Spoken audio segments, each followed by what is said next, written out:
विश्वानि देव सविता दुरितानि परासुभ यद्भद्रं तन्न आसुभ। ॐ हिरण्यगर्भ समवर्तताग्रे भूतस्य जाता पतिरेकासि सदाधार पृथिवीं द्यामुदेवां कस्मै देवाय हविषा विधेम। ॐ यात्मदा बलदा यस्य विश्व उपासते वृषिशं यस्य देवाः यस्य छायामृतं यस्य मृत्युः कस्मै देवाय हविषा विधेम। ॐ यः प्राणतो निमिषतो महित्वैकयिद्राजा जगतो बभूव य ईशेयस्य द्विपदश्चतुष्पदः कस्मै देवाय हविषा विधेम।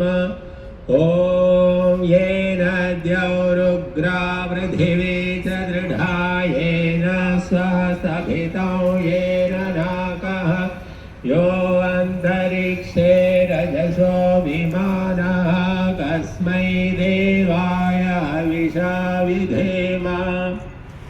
ॐ प्रजापतेन त्वदेदायन्यो विश्वा जातानि वरिता बभूव यत्कामास्ते दोमस्तन्नो अस्तु वयो स्याम पतयो रयीणाम्।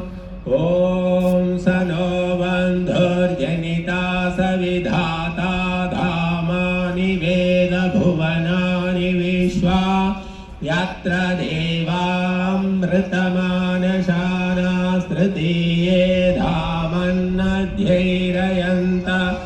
ॐ अग्नेनय सुपधाराये अस्मान् विश्वानि देववयुनानि विद्वान् युयोध्यस्मजुराणमेनो भूयिष्ठान्ते नम उक्तिं विधेम।